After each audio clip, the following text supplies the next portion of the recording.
अल्लाह पाक पत्थर इमरान सराव जामे मस्जिदे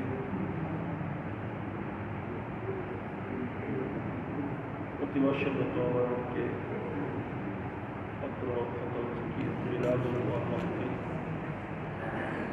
आयोजन करार हाजिर उपस्थित हয়ে উপযুক্ত আলেমের জবানে পরিপূর্ণভাবে এক একটা ইসিম আদায়ের মাধ্যমে পবিত্র খতমে খাজগানে চিশতিয়া শরীফ, লুরি শরীফ, মিলাদ ও কিয়াম, দরুদ সালাম, জিকির ও আসকার ইত্যাদি আল্লাহ পাক আদায় করার তৌফিক দিয়েছেন। মুনিবের দরবারে অশেষ শুকর। প্রত্যেকে শুকরিয়া আদায় উচ্চস্বরে বলুন আলহামদুলিল্লাহ। এর সাথে আমি উলামায়ে কেরাম, বিশেষত আপনাদের অত্র জামে মসজিদের সুযোগ্য পেশ ইমাম ও খতিব আজিজ গ্রামী হজরতুল হাজ মৌলানা নিজামুদ্দিন আনোয়ারি জিদ আলমুহু শরফু এবং উপস্থিত সবার আমি শুকরিয়া আদায় করছি। আল্লাহ পাক মেহরবানি করে যেন আমাদের সকলের পক্ষ থেকে আজকের মাহফিল নয়, পুরা বছরের মাহফিলকে যেন আল্লাহ কবুল করেন এবং এই মাহফিল আমাদের জীবনের শেষ মাহফিল না বানিয়ে আল্লাহ পাক যেন আগামী মাহফিল যেগুলা মুহররমুল হারাম থেকে শুরু হতে যাচ্ছে, নতুন বছরের মাহফিল, এগুলা তো আল্লাহ পাক যেন আমাদেরকে নিয়মিত হাজির হওয়ার তৌফিক দান করেন। এটা মাহফিল মাসে একদিন হয় এবং তাও লম্বা সময় নয়, মাগরিব থেকে আসা পর্যন্ত। যদিও সংক্ষিপ্ত মাহফিল অতীব গুরুত্বপূর্ণ, এখানে উপযুক্ত আলেম অত্যন্ত সুচারুরূপে সুন্দরভাবে এক একটা ইসিম মুখে মুখে বলার মাধ্যমে, পাঠ করানোর মাধ্যমে খতমটি আদায় করা হয়। এগুলা আল্লাহর মেহবুব বন্দাদের, প্রিয় বন্দাদের পক্ষ থেকে দেওয়া গ্যারান্টিযুক্ত খতম। তাই প্রত্যেকে এই খতমগুলাকে, এই মাহফিলকে গুরুত্ব দিয়ে নিয়মিত হাজির থাকার চেষ্টা করবেন। এর মাধ্যমে আপনার ইহকাল, এই দুনিয়ার জিন্দগিতেও আপনি শান্তি লাভ করবেন, কবরের জগতেও আপনি শান্তি, মুক্তি, নাজাত আপনার লাভ হবে। এবং এই সুযোগ যতক্ষণ আমি আপনি হায়াতে জীবিত আছি, শারীরিক সুস্থ আছি, ততক্ষণ সম্ভব। কবরের জগতে চলে গেলেও তো সম্ভব হবে না। দুনিয়ার জগতে থেকেও যদি অসুস্থ হয়ে পড়ে, আলিয়াজ বিল্লাহ, তাও সম্ভব হবে না। তাই অবহেলা না করে নিয়মিত গুরুত্ব দিয়ে মাহফিলে হাজির থাকার চেষ্টা করবেন। আল্লাহ পাক তৌফিক দান করুন। এটা একটা বছর আমার আপনার হায়াতের বাজেট থেকে চলে যাচ্ছে, একটা বছর চলে যাচ্ছে, এটা বছরের শেষ মাস। আমরা মুসলমান হিসেবে আমাদের আরবি হিসাব থাকা উচিত, এটাই আমাদের হিসাব নিকাশ, সব এটার হিসাবে হবে। আজকের এই মাহফিল, আমরা বিশেষ করে আজকের মাহফিলে আমিরুল মুমিনিন খলিফাতুল মুসলিমিন হযরত সৈয়দনা ফারুক আজম ওমর ইবনুল খাত্তাব রাদিয়াল্লাহু তাআলা আনহু, প্রত্যেকে বলুন রাদিয়াল্লাহু তাআলা আনহু, ওনার স্মরণ করছি, যিনি ইসলামের দ্বিতীয় খলিফা, যার মাধ্যমে আল্লাহ পাক সুবহানাহু ওয়া তাআলা ইসলামকে শক্তিশালী করেছেন, ইসলামকে ইজ্জত দিয়েছেন, প্রকাশ্যে ইসলাম প্রচারের ব্যবস্থা আল্লাহ যার মাধ্যমে করেছেন। সুবহানাল্লাহ। আল্লাহর মেহবুব সরকার দু আলম, নূরে মুজস্সম, रहमत आलम, शफ़ी मुअज़्ज़म, नबी मुहतशम, जान दो आलम, सैयदुल आलमीन मुहम्मदुर रसूलुल्लाह सल्लल्लाहु तबारक व तआला अलैहि सलाम আল্লাহর দরবারে দোয়া করলেন, আল্লাহুম্মা আইজ্জিল ইসলামা বে উমর ইবনুল খাত্তাব। আল্লাহ উমর ইবনুল খাত্তাবের মাধ্যমে ইসলামকে আপনি ইজ্জত দান করুন, শক্তিশালী করুন। এখনো উমর রাদিয়াল্লাহু তাআলা ইসলাম কবুল করেন নাই। মুসলমানের সংখ্যা এখনো 39 জন মাত্র। কয়জন? 39 জন। আল্লাহর নবী দারে আরকম, এটা মক্কা শরীফ সোয়াবে আবু তালেবের পাশেই অবস্থিত ছিল। শয়তানের দলেরা তো নিশানা সব মিটিয়ে দিয়েছে, আল্লাহ তাআলা তাদের নিশানাও মিটিয়ে দিবে, তাদেরও নিশানা মিটে যাবে। যেটা ইসলামের প্রথম মাদ্রাসা, যেখানে আল্লাহর নবী দ্বীনের তালিম দিতেন। আল্লাহর নবী দোয়া করেছেন, আর নবীর দোয়া ফেরত নাই। নবীর দোয়া নবীর দোয়া অবশ্যই। পরের দিন Abu Jahl, Abu Lahab, Utba, Shaiba, Umayya bin Khalaf, আরো মক্কার লিডাররা, কাফের মুশরিকরা আল্লাহর নবীর নাউজুবিল্লাহ শিরুচ্ছেদের উপর 100টা লাল উটের পুরস্কার ঘোষণা করেছে।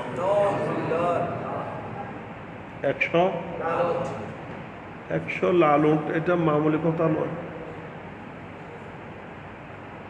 একটা বড় বড় লাল উট, এগুলার দাম এখনো আছে, এখনো 10 মিলিয়ন 20 মিলিয়ন বিক্রি হয় ডলার।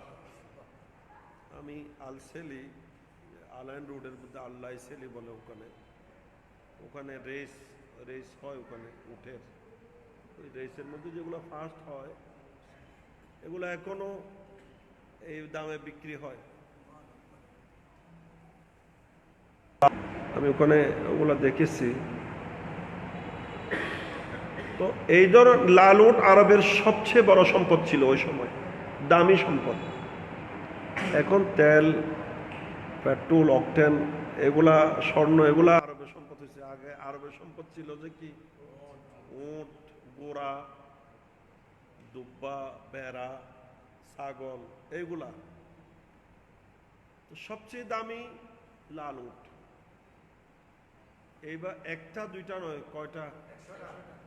যে আল্লাহর নবী নাউজুবিল্লাহ শিরুচ্ছেদ করে নবীর মাথা মোবারক এনে দিতে পারবে, তার জন্য 100টা লাল উটের পুরস্কার ডিক্লার হয়েছে। ফারুক আজম রাদিয়াল্লাহু তাআলা আনহু, তিনি ওমর ইবনুল খাত্তাব এখনো। ওনাকে মজলিসে উনি আছেন, ওনাকে বলা হলো, তোমার পূর্বপুরুষের ধর্মের উপর এভাবে আঘাত করা হচ্ছে, এই দেবদেবতা এগুলার বিরুদ্ধে এভাবে আক্রমণ করা হচ্ছে, বাপদাদার ধর্ম শেষ করে দেওয়া হচ্ছে, মিটিয়ে দেওয়া হচ্ছে, তুমি এখনো চুপ করে আছো। এটা তুমি ছাড়া কেউ পারবে না, আরবের বীর পুরুষ তুমি, নাউজুবিল্লাহ। এখনো নওজওয়ান, ফারুকা উমর রাদিয়াল্লাহু তাআলা এখনো নওজওয়ান, উঠতি বয়স, শরীরের রক্ত গরম, পুরস্কারও বিরাট। এদিকে ওনাকে কি করা হচ্ছে, ওনাকে এটার উপর ব্রেনে আঘাত করা হচ্ছে। তাই জওয়ানকালে তো মনে যা চায় করতে পারে, উঁচু নিচু সব সমান মনে হয়, এটা জওয়ানকালের বৈশিষ্ট্য। তা হঠাৎ রেগে উঠলেন, বলে যে হ্যাঁ আমি করব, 100 লালুট আমি নেব, দেরি কেন, এখনই, নাউজুবিল্লাহ। তাই খোলা তরবারি নিয়ে রওনা নবীর দিকে।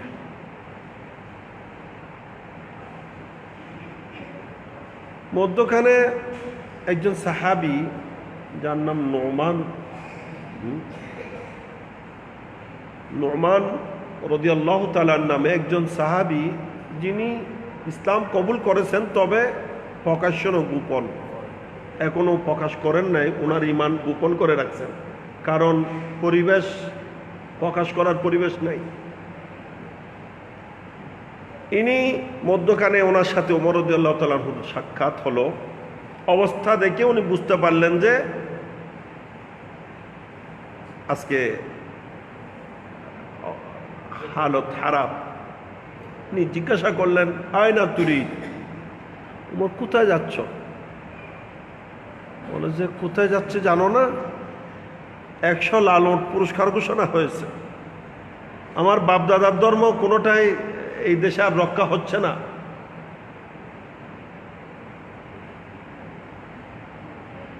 নতুন এক ধর্ম চালু করে আমাদের ধর্মকে শেষ করে দেওয়া হচ্ছে, আমাদের দেবদেবতার বিরুদ্ধে কথা বলা হচ্ছে, আর আমরা চুপ করে থাকবো? আর নয়, অনেক দিন ধৈর্য ধরছি, আজকেই শিরুচ্ছেদ করে দেব। ওনার মাথা নিয়ে এনে 100 লালন পুরস্কার গ্রহণ করবো। নাউজুবিল্লাহ। ওই সাহাবী, উনি বৃদ্ধ লোক ছিলেন, তখন উনি বুড়া মানুষের শক্তি না থাকলেও কৌশল আছে, এনাদের অভিজ্ঞতা বেশি। অনেক সময় শক্তি হয় না যে এরকম কাজ কৌশল হয়। উনি বললেন এই মুহূর্তে ইনাকে ডাইভার্ট করা ছাড়া উপায় নেই, ওনাকে অন্যদিকে মুড় ফিরিয়ে দিতে হবে। সোজা যদি চলে যায় তো সমস্যা আছে। তাই ইনি একটা কৌশল অবলম্বন করলেন। উনি বললেন যে তুমি মুহাম্মদের মাথা কাটতে যাচ্ছ, শিরুচ্ছেদ করতে যাচ্ছ, আগে নিজের ঘরের খবর নাও না, আগে নিজের ঘরের খবর নাও। তোমার বোন ভগ্নিপতি, তোমার বোন ফাতেমা, ওনার জামাই, এরা তো একেবারে তেলে বেগুনে। আমার বোন কলমা পড়ে নিয়েছে, আমার বোন মুসলমান হয়ে গেছে। বলে হ্যাঁ, ইনার উদ্দেশ্য হচ্ছে অর্থাৎ ওইদিকে না গিয়ে এদিকে যাতে চলে যায়।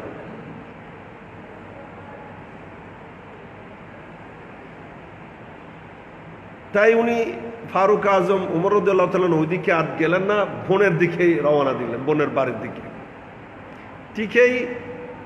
ঠিক উনি বোনের বাড়ির কাছাকাছি যেতেই শুনতে পাচ্ছেন ওনাদের ঘর থেকে কোরআনে পাকের তেলাওয়াতের আওয়াজ।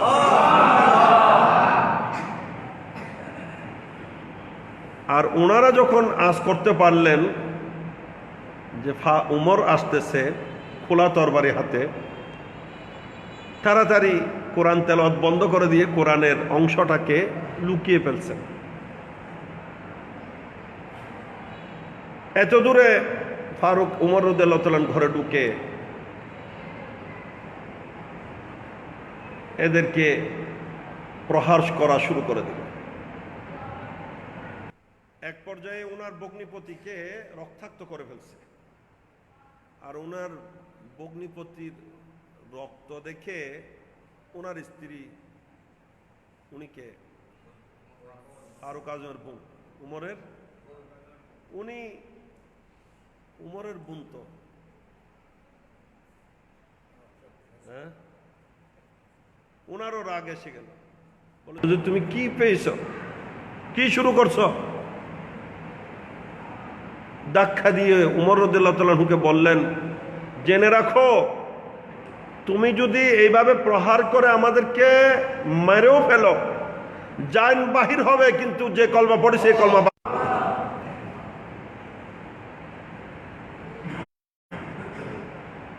এই কথা বলাতে উমর রাদিয়াল্লাহু তাআলা আনহুর দেমাগের মধ্যে কথাটা হিট করছে, এটা মাথায় লাগছে, ব্রেনে অ্যাটাক করছে। এটা এমন কি জিনিস, এমন কি জিনিস যেটা ঢুকছে যে বাহির হবে না, জান বাহির হয়ে গেল, এটা বাহির হবে না, এটা কি জিনিস? হঠাৎ ওনার মধ্যে পরিবর্তন এসে গেছে, নরম হয়ে গেছে, সুর পাল্টে গেছে। বলে যে আমি আসার সময় তোমরা কি যেন পড়ছিলে, আমাকে একটু দাও, আমি পরে দেখি।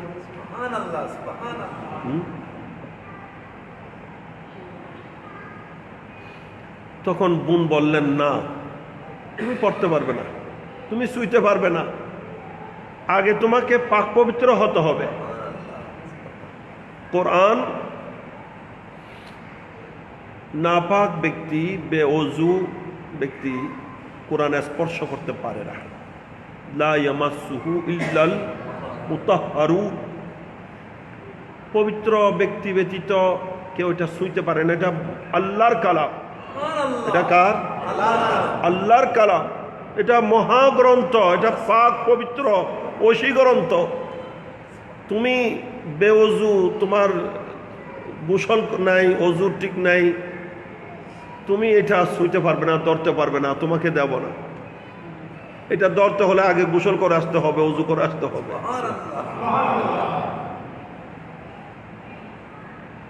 যখন উনি অজু গোসল করে আসলেন, এবার ওনাকে দেওয়া হলো।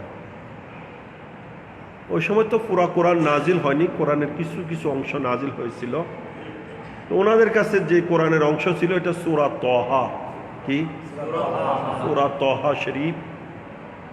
ফারুক আজম রাদিয়াল্লাহু তাআলা পাক পবিত্র হয়ে আসলেন, ওনার হাতে ওটা দেওয়া হলো। উনি তেলাওয়াত শুরু করলেন, বিসমিল্লাহির রহমানির রহিম, তহা মা আনজালনা আলাইকাল কুরআনা লিতাশকা ইল্লা তাযকিরাতাল লিমান ইয়াখশা তানজিলাম মিম্মান খালাকাল আরদা ওয়াস সামাওয়াতিল উলা। এভাবে একটা একটা আয়াত তেলাওয়াত করতেছেন। মক্কার এই বীর পুরুষ, পোলা তরবারি নিয়ে বাহির হয়েছে বীর পুরুষ, এটা এখন মোমবাতির আগাতে আগুন লাগিয়ে দিলে যেভাবে মোমবাতি গলতে থাকে, এভাবে গলা আরম্ভ করছে। মহাবীর পুরুষ মোমের মতো কি হয়ে যাচ্ছে? কারণ কোরআনটা এটা মামুলি বিষয় নয়। আল্লাহ তাআলা তো বলছেন, এটা আমার মেহবুবের উপর নাজিল করছি। আর এটা যদি মক্কার পাথরের পাহাড়ের উপর আমি নাজিল করতাম, তো পাথরের পাহাড়ও রেজা রেজা হয়ে যেত, টুকরা টুকরা হয়ে যেত। লাউ আনজালনা হাযাল কুরআনা আলা জাবালিন লারাআইতাহু খাশিআম মুতাসাদ্দিআম মিন খাশিয়াতিল্লাহ। এই কোরআন যদি পাথরের পাহাড়ের উপরও নাজিল করা হতো, পাথরের পাহাড়ও রেজা রেজা হয়ে যেত, চূর্ণ বিচূর্ণ হয়ে যেত, আমি আল্লাহর ভয়ে।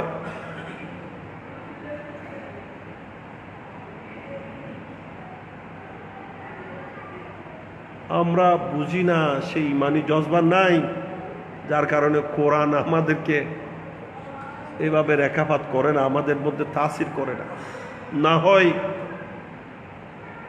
আল্লাহর কোরআন, ওইজা সামিউ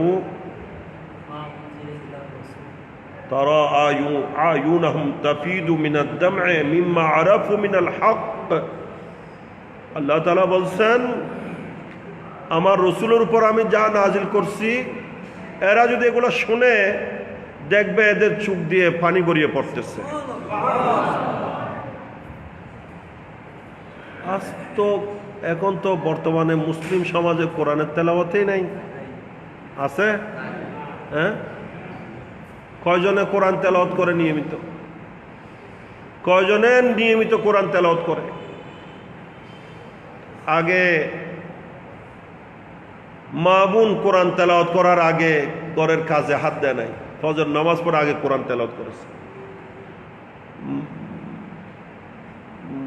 পুরুষরা ফজর নামাজ পড়ে কোরআন তেলাওয়াত করার আগে কাজে যায় নাই। এই নিয়ম এখন আছে? কয়টা ঘরে আছে? আগে ফজরের উঠে প্রথম ছেলেদেরকে ফুরকানিয়ায় পাঠিয়েছে, কোথায় আছে এখন? এই নিয়ম আছে এখন? হ্যাঁ, মুন্না ফুরকানি চালু করছিল। হ্যাঁ, ফ্রি ভরিব নাই,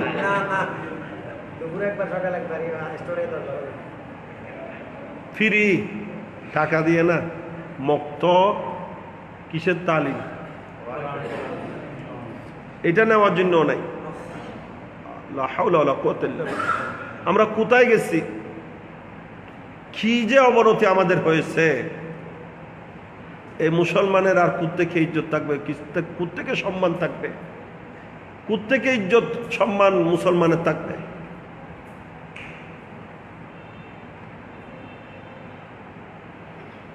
এই জন্য মুসলিম দার্শনিক ডॉक्टर इकबाल বলছেন, वो जमाने में मुअज्जज थे मुसलमान होकर, हम खार हुए इस जमाने में तारिके कुरान होकर। ওই সময়ে মুসলমান, এরা মুসলমান হয়ে বিশ্বে এদের ঝান্ডা উঠেছে, এদের নাম শুনলেও বিধর্মীর কম্পন সৃষ্টি হয়ে গেছে। আর মুসলমান এখন তাদের লাতির ফুটবল, লাতির একটা কারণ, ইস জামানে মে হাম খার হয়ে তারেকে কোরআন হোক, কোরআন ছেড়ে দিয়েছি, কোরআনের সাথে আমাদের কোনো সম্পর্ক নাই। রমজান মাসে কিছু হলে আছে, রমজান গেছে, কোরআন তাকে উঠে গেছে। আগামী বছর আবার রমজান আসলে হয়তো কোরআনের সাথে দেখা হবে।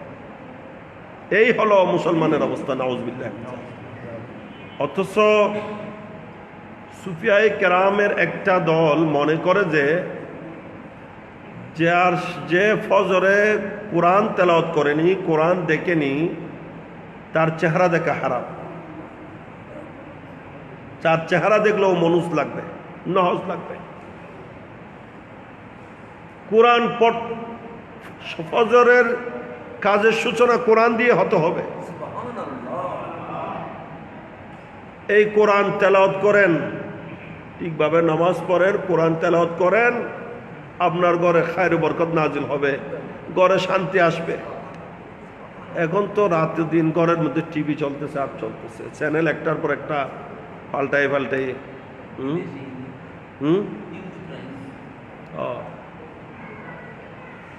আমি সমালোচনা করছি না, এগুলো তো সমালোচনা নয়, এগুলো তো বাস্তব দৃশ্য এবং গোপন কোনো বিষয় না। আলিয়াজবিল্লাহ, আলহামদুলিল্লাহ, আল্লাহর মেহরবানি আমাদের ঘর এখনো টিভি থেকে পাক আছে। অনেকে হয়তো এগুলো বিশ্বাসই করবে না, এটা কেমনে হয়। আমি আমার ঘরের পাশে অন্যান্য ঘরগুলাতে দেখি, আমার মনে হয় টিভিটা একবারের জন্য বন্ধ করে না। আমি ওঠা নামাই, রাত 2টা বা 3টা বাজেও দেখলে দেখি যে ওদের টিভি চলতেছে। হয়তো ওরা ঘুম, এটা বন্ধ কেন করবে? বলে যে এটা তো চলতেই থাকবে, যখনই উঠা মাত্র যাতে এটা দেখি, হ্যাঁ, ওঠা মাত্র যাতে এটা ছুকে পড়ে। আর যতক্ষণ ঘুম আসবে না ততক্ষণ তো দেখবো, ঘুম ভাঙার সাথে সাথে যাতে দেখতে পায়। নাউজুবিল্লাহ মিন যালিক। সেখানে কোত্থেকে শান্তি আসবে?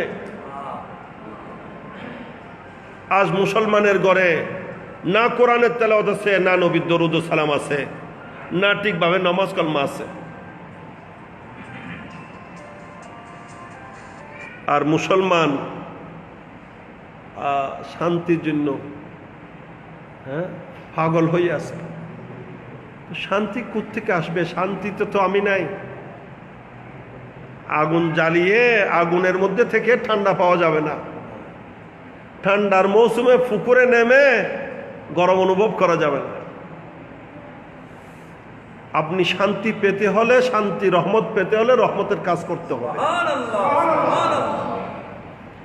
এই কোরআনের তেলাওয়াত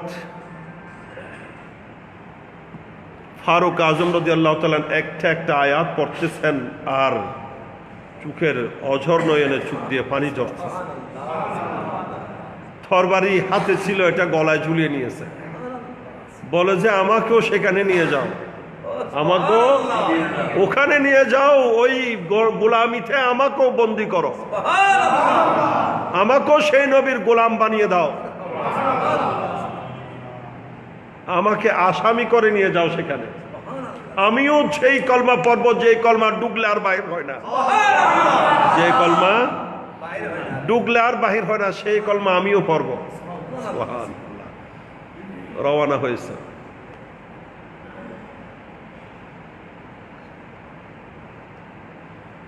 ওদিকে দারে আরকামের মধ্যে আল্লাহর নবী অবস্থান করছেন, সেখানে পাহারাদার হিসেবে গেটের মধ্যে আছেন, দরওয়াজায় আছেন আল্লাহর সিংহ হযরত সাইয়েদনা আমির হামজা রাদিয়াল্লাহু তাআলা। ইনিও মক্কার আরেক বীর পুরুষ, নবীর চাচা, নবীর জ্যাঠা, নবীর এমনি কিন্তু চাচা নাই, নবী সব জ্যাঠা। উনি দাঁড়িয়ে আছেন তরবারি নিয়ে, কারণ কোন সময় শত্রু এসে হামলা করে ঠিক না, এই জন্য কোলা তরবারি নিয়ে দাঁড়িয়ে আছে, আগে যা হবে আমার সাথে হবে। যখন দেখলেন ফারুক আজম গলায় তরবারি নিয়ে তরবারি ঝুলিয়ে আসতেছে, বললেন ইয়া রাসূলুল্লাহ, ফারুক আজম আসতেছে, উমর আসতেছে, কোলা তরবারি নিয়ে। আল্লাহ রাসূল কোনো সমস্যা নেই, আসতে দাও, কারণ নবীর কাছে খবর আছে না, না নবী তো জানে কি হয়েছে না হয়েছে। আল্লাহ নবী বলেন আমি তো তাকে কালকে স্বীকার করেছি, হ্যাঁ স্বীকার তো কালকে করে দিয়েছি। আল্লাহুম্মা আইজিল ইসলামা বিউমর ইবনুল খাত্তাব বলেছি যে ওই সময় স্বীকার হয়ে গেছে, আসতে দাও, কোনো সমস্যা নাই। ফারুক আজম রাদিয়াল্লাহু তাআলা নবীর দরবারে হাজির হলেন। আমার নবী ওনার সিনার মধ্যে একটা নুরানি হাতের একটা থাবা দিলেন, তার মানে কলবকে ঠিক করে দিলেন। হ্যাঁ উমর, কি খবর, কি নিয়ে আসছো? বলে যে আর কি, আমাকেও আপনার গোলাম বানিয়ে দেন, আমাকেও আপনার গোলামির মধ্যে কবুল করেন, যে কলমা ডুগলে আর বাহির হয় না সেই কলমা আমাকেও পড়াই দেন। পড়ে দিল লা ইলাহা ইল্লাল্লাহ মুহাম্মাদুর রাসূলুল্লাহ সাল্লাল্লাহু আলাইহি ওয়াসাল্লাম।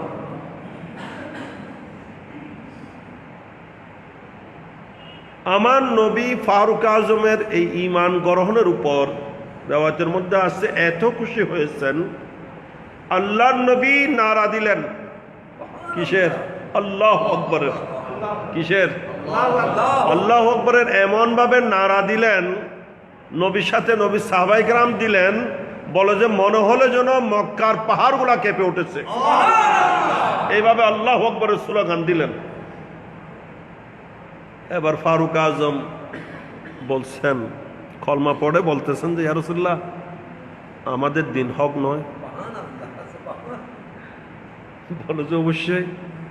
আমরা যে আল্লাহর উপর ঈমান এনেছি ওই আল্লাহ হক নয়? বলে যে অবশ্যই। আপনি নবী হক নন? বলে যে অবশ্যই।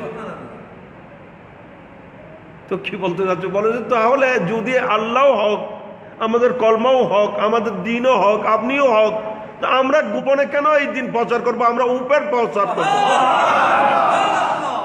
গোপনে আর নয়, আজকে থেকে ওপেন হবে। আল্লাহর ইবাদত এখানে লুকিয়ে লুকিয়ে করব না, আমরা ডাইরেক্ট আল্লাহর ঘর খানায় কাবায় গিয়ে জামাত সহকারে নামাজ আদায় করব, আল্লাহর ইবাদত করব। আমি তরবারি নিয়ে সামনে থাকবো, আপনারা পিছনে থাকবেন। যার ইচ্ছা হয় ছেলেকে এতিম করার, নিজের স্ত্রীকে বিধবা করার ইচ্ছা যদি কারো থাকে, সে আসবে। এই ইসলাম প্রকাশ্যে প্রচার হওয়ার ব্যবস্থা ফারুক আজমের মাধ্যমে হয়েছে।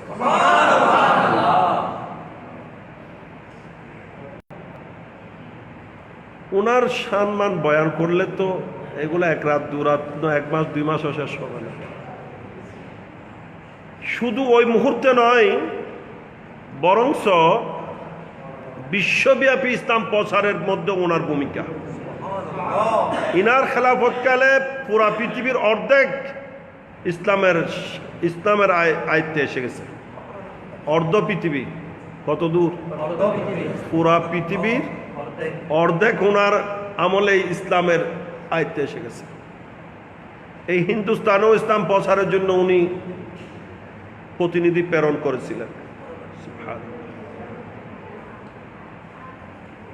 যেটা পরবর্তী ওনার শাহাদত হয়ে যাওয়াতে, এনার শাহাদতটাও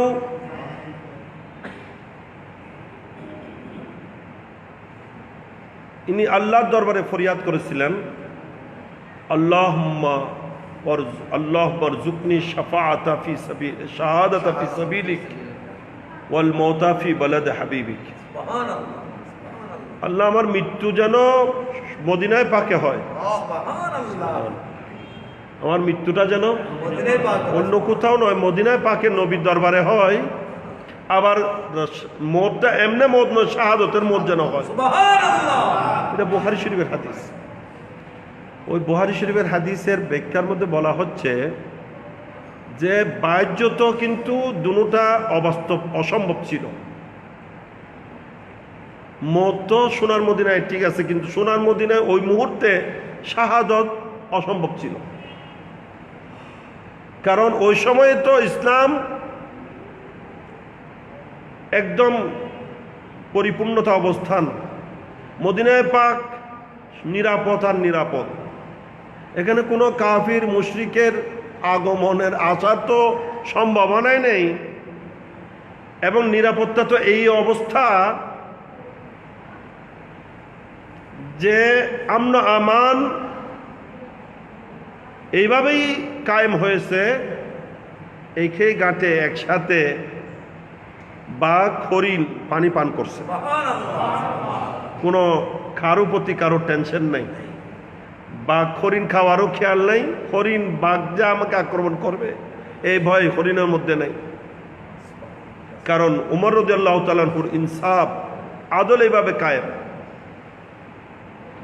ওনার ইনসাফ কিভাবে কায়েম হয়েছে, ওনার ক্ষমতা কোথায়? ওনার খেলাফতকালে একবার মদিনা শরীফে ভূমিকম্প আরম্ভ হয়েছিল। কি আরম্ভ হয়েছে? ভূমিকম্প। সাথে সাথে লাঠির বাড়ি মেরে, জমিনকে লাঠির বাড়ি মেরে বলছেন, আমি উমর কি বেইনসাফ করছি? আমি ইনসাফ কায়েম করে হুকুমত করছি, রাজত্ব চালাচ্ছি, এখানে কেন ভূমিকম্প হবে? এই জমিন স্থির হও। লাঠির বাড়ি দিয়ে ভূমিকম্প বন্ধ করে দিয়েছেন, যে ওই থেকে এই পর্যন্ত নয়, কিয়ামত পর্যন্ত মদিনায় পাক আর ভূমিকম্প হবে না। লাঠির বাড়ি মেরে কি ভূমিকম্প বন্ধ করে দিয়েছে। মিশর যখন মুসলমানের আয়ত্তে আসলো, মিশরের নীল নদ এটা নাকি প্রতি বছর শুকিয়ে যেত। ওখানে একজন মহিলা বলি দিলে পানি আবার জারি হয়। এবার যখন মুসলমানের আন্ডারে চলে আসলো মিশর, টিকে দেখা গেল সময় মতো মিশরের নীল নদ শুকিয়ে খান খান হয়ে গেছে। সবাই গভর্নর, মুসলিম গভর্নরকে বলছেন যে আমাদের তো এই নিয়ম আছে, এখন তো পানি শুকিয়ে গেছে, এটা করতে হবে। উনি বলে যে এটা তো ইসলাম সমর্থন করে না, আমি তো এই কাজ করতে পারবো না, আমি ফারুক আজমের কাছে চিঠি লিখি, উনি কি বলে দেখি। যখন ওনাকে জানা হলো, উনি এর উত্তরে 2টা চিঠি লিখলেন। কয়টা? 2টা। একটা গভর্নরের কাছে, একটা নীল নদের কাছে। একটা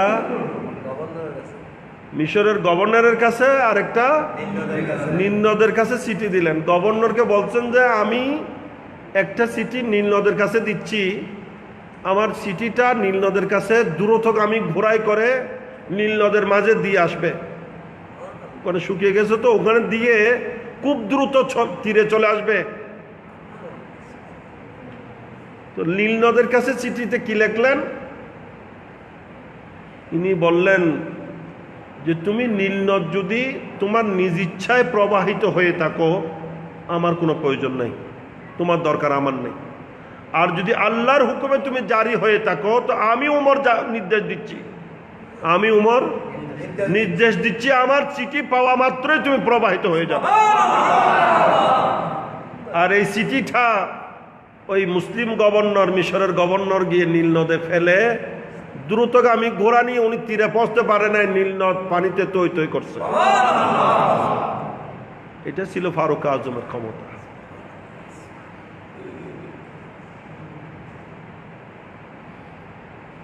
ওই মুহূর্তে মদিনা শরীফে যে কোনো যুদ্ধ সংগঠিত হবে, উনি শাহাদত বরণ করবেন, শাহাদত বাইরে হতে পারে কিন্তু মদিনা শরীফে হওয়াটা অসম্ভব ছিল। কিন্তু ওনার দোয়া আল্লাহ এমনভাবে কবুল করেছেন যে ওনার ইন্তেকাল মসজিদে নববী শরীফেই হয়েছে এবং তাও শাহাদতের মাধ্যমে হয়েছে।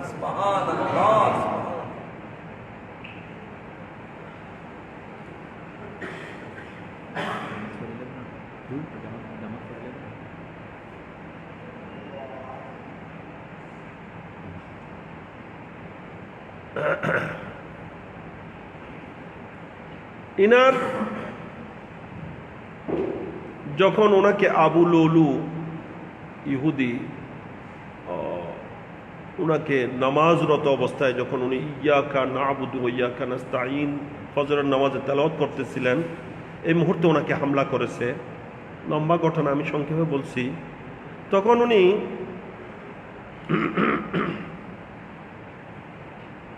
ডাক্তার দেখানোর পর ডাক্তার তো জবাব দিয়ে দিয়েছে। ওনাকে বলা হলো যে আপনার যা বলার ওসিয়ত করার করে নেন, আপনার সময় আর বেশি নেই। তখন উনি ওনার ব্যাটাকে, এটাও বুখারী শরীফের হাদিস, ওনার ব্যাটাকে ডেকে বলতেছেন যে তুমি গিয়ে উম্মুল মুমিনিন মা আয়েশা সিদ্দিকা রাদিয়াল্লাহু তাআলা আনহাকে আমার সালাম বলো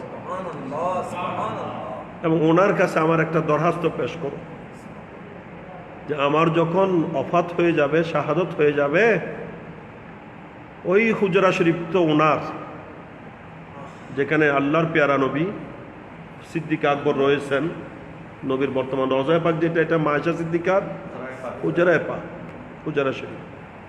তো বলে যে ওনার কাছে একটু অনুমতি চাও, ওনার কাছে আমার আবেদন করো, দরখাস্তটা পৌঁছাও যে আমাকে যদি উনি ইচ্ছা করে দয়া করে যদি আমাকে ওখানে দাফন হওয়ার ব্যবস্থা করে দেয়, উনি যেন অনুমতি দেয়। যদি দেয় তো ভালো কথা, না দিলে তুমি নিয়ে আমার লাশটা জান্নাতুল বাকিতে মুসলমানের কবরস্থানে দাফন করবে।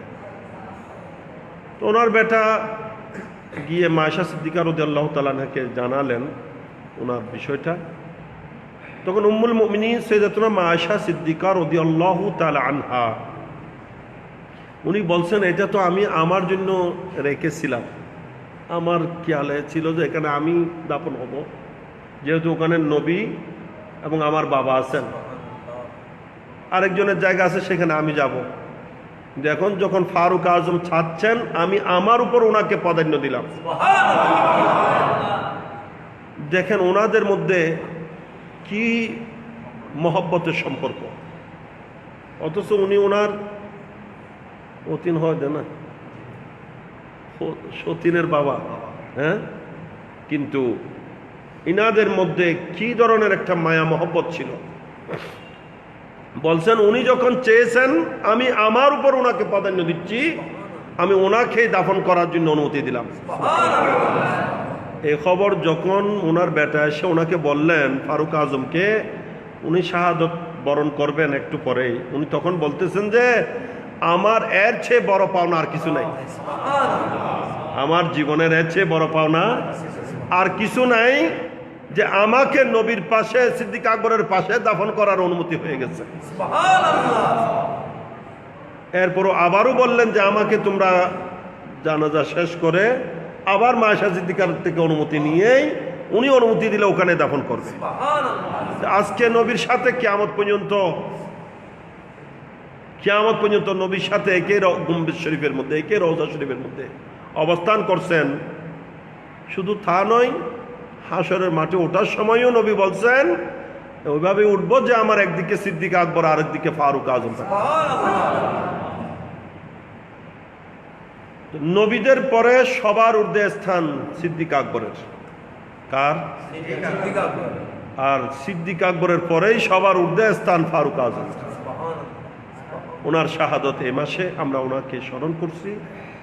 আল্লাহ পাক ওনার ফয়জে বরকত আমাদেরকে নসিব করুক, ওনার নেগাহে করম দিয়ে আল্লাহ আমাদেরকে ধন্য করুক। ইনি এত বড় মুকররব বান্দা আল্লাহর। একদিন দেখা গেছে যে উনি বাগানের মধ্যে কাজ করতেছিলেন।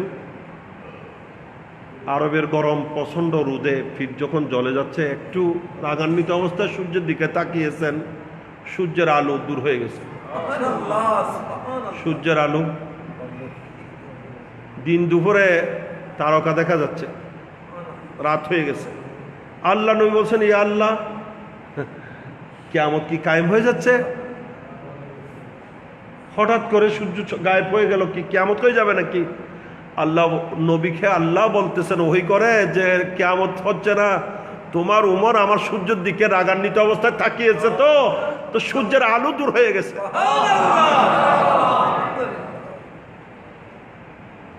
যার নির্দেশ নীল নদে মানে, যার নির্দেশ জমিন মানে, এত পাওয়ার। নবী বলছেন, এগুলো হাদিস শরীফ। আমি মাহফিল আরেকটাতে যেতে হবে তো সেই জন্য তাড়া করছি। নবী বলছেন, উমর যে রাস্তা দিয়ে যায় না, শয়তান তাড়াতাড়ি অন্য রাস্তায় পালিয়ে যায়। আল্লাহর নবী বলছেন, উমরের জুবান দিয়ে, উমরের কলব দিয়ে আল্লাহ কথা বলেন। উমরের জবানে যা বাহির হয় এটা হকে হয়ে থাকে, না হোক কিছু বাহির হয় না। ইনার নাম ফারুক, ওনার নাম ফারুক। এটা আমার নবীর রহমতের ভান্ডারের মহাসমুদ্রের ডুব দিয়েছেন। ওই যে আমার আগে এই নাত পড়ল, খুব সুন্দর নাত পড়ছে। এটা নাতটা বড় বড় ঘটনাবলীকে, নবীর মৌজেজা সমূহকে ওখানে নাত আকারে, কাব্য আকারে পেশ করা হয়েছে, এবং বাংলা হওয়াতে অবশ্য সবাই বুঝেছেন ওখানে কতটা আসছে। আমার নবীর রহমতের মহাসমুদ্রে ডুব দিয়েছেন তো আবু বকর সিদ্দিক আকবর হয়েছেন, ওমর ডুব দিয়েছেন তো ফারুক আজম হয়েছেন। এত কিছুর পরও ইনাদের মধ্যে ক্ষুধাভীতি কেমন ভাবে ছিল, আল্লাহর ভয়ে এমন ভাবে সারা জীবন কেঁদেছেন যে মুখের মধ্যে চোখের পানি গড়িয়ে পড়তে পড়তে কালো দাগ হয়ে গেছে। দুই দিকে দুইটা কি হয়ে গেছে? কালো দাগ হয়ে গেছে যে চোখের পানি। এরপরও বলতেছেন, হায় রে, আমি উমর যদি মানুষ না হতাম, আমার মা যদি আমাকে জন্ম না দিত, আমি যদি আমার পরিবারের মধ্যে একটা মেষ হতাম, একটা ছাগল হতাম, একটা দুব্বা হতাম, তো আমাকে এরা মোটা তাজা করে, বড় করে, মোটা তাজা করে, জবে করে, কিছু বুনে, কিছু এমনি খেয়ে ফেললে এতদূর আমি শেষ হয়ে যেতাম, তো অনেক ভালো হতো। আমি মানুষ হয়ে আসছি, আল্লাহর কোনো ইবাদত করতে পারলাম না, মানুষ হিসেবে আমার দ্বারা কিছু হলো না। এত ভয়ভীতি খোদার ইনাদের মধ্যে ছিল। আর আমাদের মধ্যে কি আছে? এগুলা অনেক ওয়াজ আপনারা শুনেছেন, এখান থেকে আমাদের শিক্ষা নেওয়া উচিত। আল্লাহ পাক তৌফিক দান করুক, এই মাহফিলকে আল্লাহ কবুল করুক। প্রত্যেকে নিয়মিত মাহফিলে হাজির থাকার চেষ্টা করবেন, একে অপরের জন্য দোয়া করবেন। আল্লাহ পাক সকলের দোয়াকে কবুল আর মঞ্জুর করুন। বিসমিল্লাহ সহকারে সূরা ফাতিহা শরীফ, সূরা ইখলাস শরীফ দরুদ শরীফ।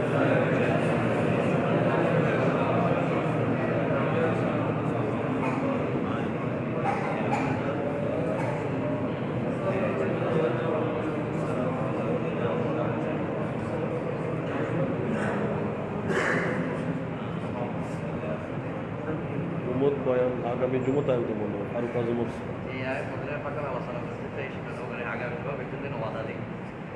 আগামী জুমায় ইনশাল্লাহ আপনাদের সুযোগ্য খতিব সাহেব খুতবার আলোকে বললেও যথেষ্ট হবে। ফারুক আজমের বর্ণনা খুতবার মধ্যে আছে, ইনশাআল্লাহ উনি বয়ান করবেন। আমার সময় কভার হচ্ছে না।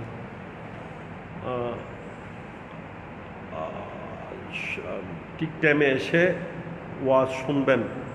জুমার দিন একদিন এই মুক্তসর সময় বয়ান হয়, এটাকে গুরুত্ব দিবেন।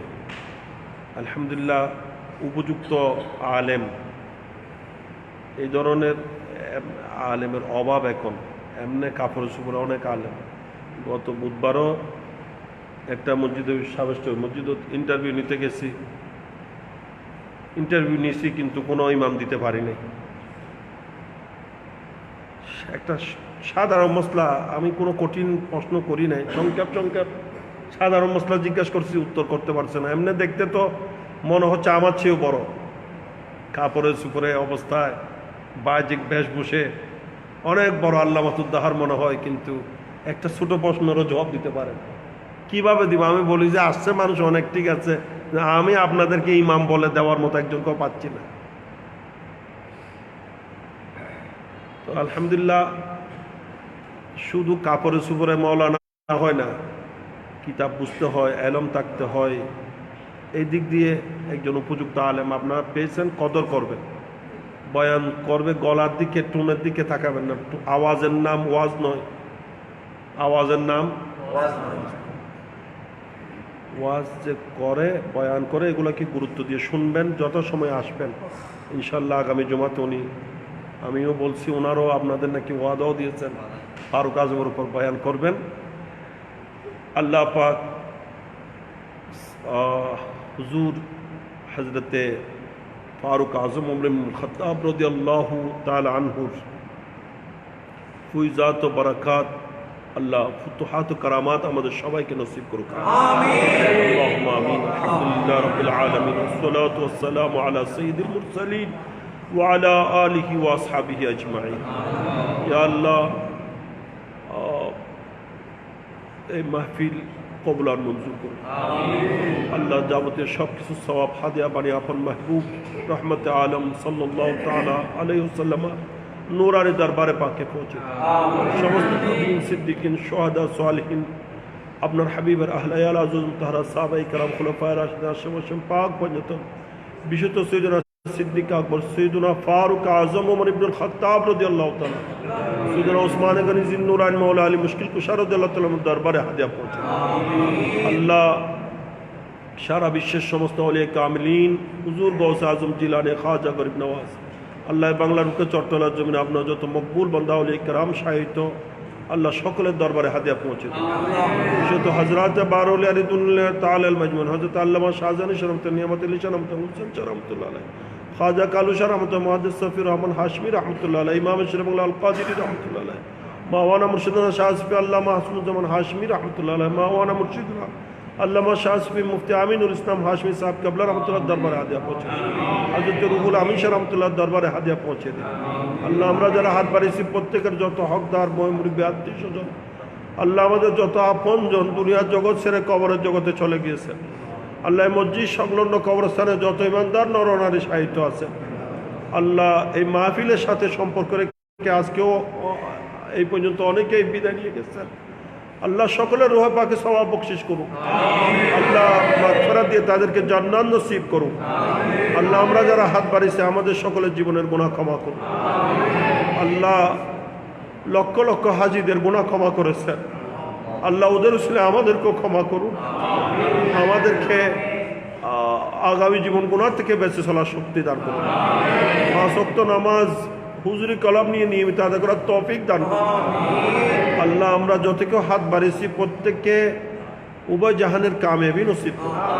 আমাদের যাবতীয় পেরেশানি দূর করুন, মুশকিলাত আসান করুন, সমস্যার সমাধান করুন, জাহের বাতের রোগ থেকে শেফা দান করুন, জটিল রোগ আক্রান্ত হওয়া থেকে হেফাজত করুন। আল্লাহ আমাদের হায়াতে, ইলম, আমলে, সেহত, আফিয়তে, রুজি রোজগারে, মান ইজ্জতে, নবী ওলির ইশক প্রেমে কোটি কোটি গুণ বরকত নসিব করুন। আল্লাহ আমরা ফারুক আজমের স্মরণ করলাম, ওনার ফুইজাত বারাকাত ফুতুহাত কারামাত দিয়ে আমাদেরকে মালামাল করুন আল্লাহ। ওনার উসিলে আমাদেরকেও ইমানি বলে বলিয়ান করুন, আমাদেরকে ইমানি জজবা প্রেরণা নসিব করুন আল্লাহ। ইমানি স্পিরিট আমাদেরকে দান করুন আল্লাহ। আপনার মেহবুব বন্দাদের মধ্যে আমাদেরকেও শামিল দাখিল করুন আল্লাহ। বছরের শেষ মাহফিল, এই মাহফিল কবুল করুন এবং এই মাহফিলের উসিলায় পুরা বছরের সমস্ত মাহফিল কবুল করুন আল্লাহ। এটা যেন আমাদের জীবনের শেষ মাহফিল না হয়, বাকি নতুন করে নতুন বছর শুরু হতে যাচ্ছে আল্লাহ। মুহরম থেকে এই মাহফিলগুলোও যেন নিয়মিত হাজির থাকতে পারি। মৌলা আমাদের হায়াতে সাত আফিয়তে কোটি কোটি গুণ বরকত নসিব করুন। ওসল্লা ওসাল্লিম বারিক আলা হাবিবিকাল করিম ওয়া আলা আলিহি ওয়া সাহবিহি আজমাইন। আমিন বিহক্ক লা ইলাহা ইল্লাল্লাহ।